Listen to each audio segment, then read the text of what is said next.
Sir 26 नवंबर को संविधान दिवस है, सबको सेलिब्रेट करना चाहिए, लेकिन तमाम संगठन संविधान के उसमें सड़कों पे उतर रहे हैं, विरोध कर रहे हैं। और सबसे बड़ा अहम मुद्दा है संविधान दिवस के दिन की ईवीएम हटाओ और बैलेट पेपर से देश में चुनाव होने चाहिए। आपकी क्या राय है सर? देखिए, देश के अंदर आप देख रहे हो लगातार बीजेपी की सरकार 6 साल से अलग अलग राज्यों में बनती जा रही है। अब सवाल यही आ रहा कि लंबे समय से किसान रोडों पर संघर्ष कर रहे हैं और 26 तारीख को जिस तरीके संविधान दिवस की बात आती है, उसी तरीके से लगातार किसान नेताओं को, जिस तरीके से कल रात से ही लगातार पूरे हरियाणा के अंदर जिस तरीके से हमारे पास लोगों के फ़ोन आए हैं, हरियाणा के अंदर हिसार में हो, चाहे रोहतक में हो, रेवाड़ी में हो, गुड़गांव के अंदर हो, जो किसान नेता हैं, जो मजदूर नेता हैं, उनको लगातार छापेमारी करके गिरफ्तार किया जा रहा है। सरासर केंद्र सरकार जो बीजेपी सरकार है और हरियाणा के अंदर भी जो बीजेपी सरकार है, उनका एक ही मकसद है, किसी भी तरीके से किसान नेता दिल्ली के जंतर मंतर पर न पहुंच जाए। क्योंकि अगर ये मामला पंजाब से भी किसान आ रहे हैं, इधर यूपी से भी आ रहे हैं और इधर हरियाणा के भी और राज्यों से भी आने की संभावनाएं हैं, लेकिन इन्होंने पूरी अपनी चाक चौबंद कर लिया है रास्ते कि हमारे को कुछ भी शाम दंड भेद अपनाना पड़े, कितने ही किसान नेताओं को, कितने ही मजदूरों को हमने जेलों के अंदर डालना पड़े। आज तारीख 24 है, एक दिन बीच को है, और आप देख सकते किस तरीके से उन नेताओं को जो ना हवालातों के अंदर बंद किया जा रहा है। अभी तो समय है। तो क्या जो 26 तारीख को कॉल दी गई है किसानों द्वारा या और जो संगठन द्वारा, क्या इससे सरकार डर गई है? नहीं, सरकार को डरना पड़ेगा। अभी सरकार को लग रहा है, अभी सरकार देख रही है कि किस तरीके से पंजाब से जो किसान आ रहे हैं वो उनकी कितनी संख्या होगी, हरियाणा से किस हिसाब से लोग निकल रहे हैं और यूपी से, तो सरकार को तो डरना पड़ेगा, इसमें कोई दो राह नहीं है। तो तभी गिरफ्तारियां हो रही हैं? हाँ, तभी गिरफ्तारियां हो रही हैं। ये संभाविक है कि ज़्यादा से ज़्यादा लोगों को गिरफ्तार किया जाए और देश के अंदर दहशत फैलाई जाए।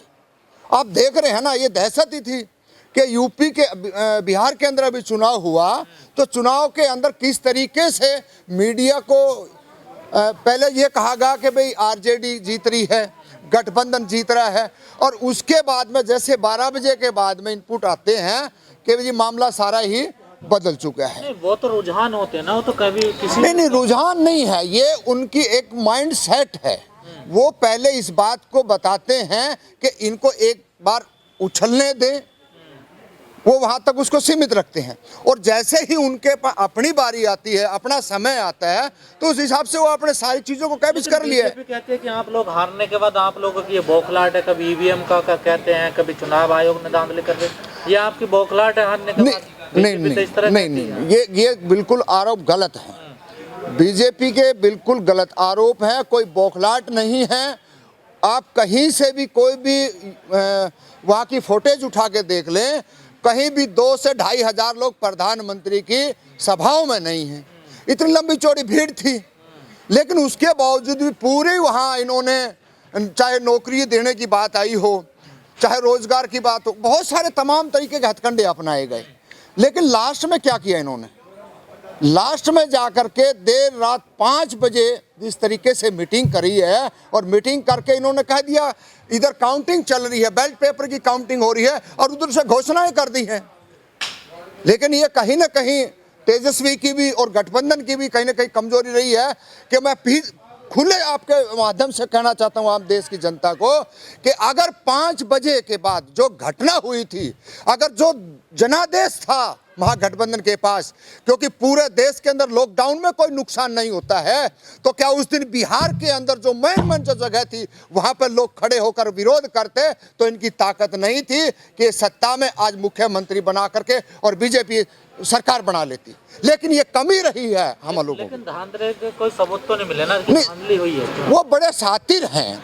जहां काउंटिंग होती है, काउंटिंग पे गिनती के 10 से 15-20 लोगों को बुलाया जाता है, 5-5 लोग होते हैं अलग अलग पार्टियों से, और वहां का प्रशासन इतना स्ट्रिक्ट होता है कि डिले करेगा आपको।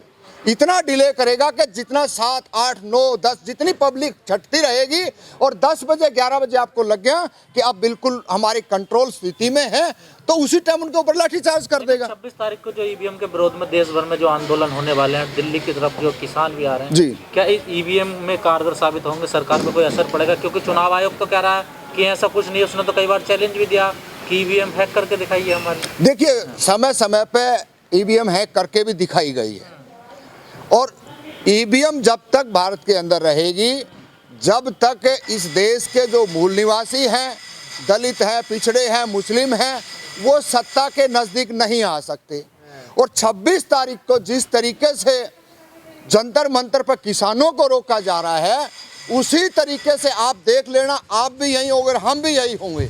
26 तारीख को यहाँ पे नहीं आने देंगे उन लोगों को, पूरा रोका जाएगा, क्योंकि इस बात का केंद्र सरकार को ये पता है कि अगर यहाँ पे लोग आ गए तो उसका संदेश देश की जनता में जाएगा, वो गांव गली तक पहुँचेगा और लोग जो है अपनी बात को रखेंगे। सर, सरकार का कहना है कि ये जो 3 कृषि बिल आए हैं, ये किसानों के लिए बहुत अच्छे हैं, सिर्फ किसानों को गुमराह किया जा रहा है, उनको भड़काया जा रहा है, सरकार के विरोध में लाया जा रहा है। देखिए, सरकार ये बात बिल्कुल गलत कह रही है।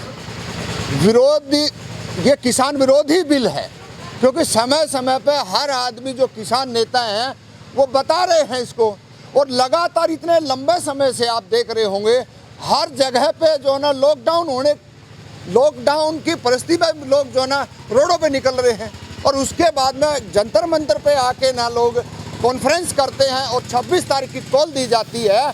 तो आज तो 2 दिन बचे हुए हैं, तो सरकार को तो सीधा सीधा डर सता रहा है कि सरकार बिल्कुल डरी हुई है, और लोगों को इस बात के लिए और सचेत रहना चाहिए कि हमने इस सरकार को जड़ से जल्दी उखाड़ के फेंकना है। पहले भी जंतर मंतर पर प्रोटेस्ट हो चुके हैं किसानों के समर्थन में। कांग्रेस पार्टी कर चुकी है पंजाब से, आम आदमी पार्टी कर चुकी है, तो तब भी सरकार ने उनकी जो बात है वो नहीं मानी है। क्या आपको लगता है कि जब किसान आएंगे तो किसान देखिए, सरकार उस पर कोई 26 तारीख को किसान अपनी बात कहने आ रहे हैं, और बात कहने का हर किसी को हक है, लेकिन ये रोकने का कौन सा वो है? ये कोरोना का बहाना है ना इनको, ये कोरोना के बहाने बंद करे। मैं पहले भी 1-2 बार ये बात कह चुका हूँ कि इस देश के अंदर कोई भी एक भी आदमी सरकार का नुमाइंदा हो, एक आदमी ये बता दे कि हमने रोड के ऊपर कोई डेड बॉडी पड़ी देखी, कोई कोरोना नहीं है। ये सब बिल्कुल झूठी अफवाहें हैं। अगर कोरोना है तो यही इसी जंतर मंतर के ऊपर यहाँ पे 300 लोगों ने प्रोटेस्ट किया, और उन्होंने कहा कि आप बताइए कहाँ है, कौन सी बीमारी है? ये कोई बीमारी नहीं है, नॉर्मल खांसी जुकाम होता है वही है। और इसी को लेकर के ना ये पूरे देश के जो मजदूर और किसान हैं, जो अल्पसंख्यक लोग हैं, उनको जो है ना गुलाम बनाने के एक षड्यंत्र है, चाहे वो ईवीएम के माध्यम हो। और एक चीज़ और मैं बताऊं, ये कांग्रेस भी कम नहीं है और ये बीजेपी भी कम नहीं, ये दोनों ही खतरनाक है हमारे लिए। जब तक इस देश के अंदर मजदूर और किसान जब तक आगे नहीं आएगा, जब तक वो सत्ता में नहीं बैठेगा, तब तक कुछ नहीं होने वाला। आज तक हमारे लोगों को तो यही नहीं पता है कि इस रोड पे 500 गज का अगर हमारे को टेंडर मिले रोड बनाने का, लाइट लगाने का, सीवर लगाने का, तो हम अपने लोगों को करोड़ों रुपए के अंदर उसको खिला पिला सकते हैं, करोड़ों रुपए की उसकी मदद कर सकते हैं। लेकिन हमारे जो हालात कर रखी है, आज हमारी जो सोच इन्होंने जो बना के रख दी कांग्रेस और बीजेपी ने, हम 20,000 से 15,000, 25,000, 30,000 से ज़्यादा हमारी सोच ही नहीं है, क्योंकि हमारे को इतना यातनाएं दी गई हैं, इतना सताया गया है कि हम उससे आगे नहीं बढ़ सकते। इसीलिए 26 तारीख को जो लोग आ रहे हैं, चाहे वो किसान हो, चाहे वो ईवीएम को लेकर के आ रहे हो, और आपके माध्यम से मैं कहना चाह रहा हूँ, दूर दूर देश दराज का कोई भी आदमी साथी है, आप आज ही चलिए और दिल्ली में जहाँ आपका ठिकाना है वहाँ रुकिए। आपको हर जगह कहीं ना कहीं ठिकाना मिलेगा, रेलवे स्टेशन है, बस स्टैंड है, बहुत सारी चीज़ें हैं। आप किसी भी तरीके से दिल्ली में आइए और इस देश के अंदर इस सरकार को बताइए कि तुलकली फरमान पत्र, ये तुम्हारी जो गुंडागर्दी है, दादागिरी इस देश में नहीं चलने वाली।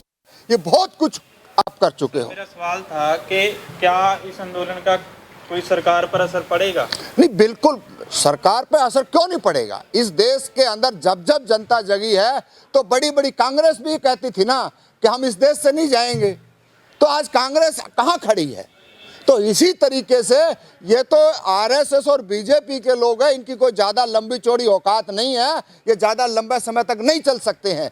आप देख लेना आने वाले समय के अंदर इनका कोई नाम लेने वाला पैदा नहीं होगा इसी देश के अंदर, और ये समय आ चुका है। आज आप देख लीजिए यूपी के अंदर क्या हो रहा है, ओबीसी के लोगों को हर जगह जगह दी जा रही है, क्योंकि सरकारों को ये पता हो चुका है जो बड़ा धरा है इस देश के अंदर ओबीसी का, वो जिस दिन अगर जग जाएगा तो कांग्रेस और बीजेपी का पतन होने वाला है इस देश के अंदर, और वो शुरुआत हो चुकी है। अब आप हर जगह, आप किसी भी जगह पर देख लीजिए, कांग्रेस और बीजेपी को लगातार लोग बीजेपी के अंदर इसलिए आ रहे हैं क्योंकि उनको छोटा मोटा लालच दिया जा रहा है, और वो लालच मैं आप बता रहा हूँ वो 20,000 और 30,000 रुपए तक का लालच है। इस लालच से हमारा पेट नहीं भरने वाला। हमारे को इस देश के अंदर सत्ता चाहिए, इस देश के अंदर पेट्रोल पंप चाहिए, इस देश के अंदर गैस एजेंसी चाहिए, रोडों के टेंडर चाहिए, सीवरेज के टेंडर चाहिए, बड़ी बड़ी जो चीज़ें हैं वो जब तक हमारे पास नहीं आएंगी, जब तक हम सत्ता के अंदर नहीं आ सकते। चलिए ठीक है।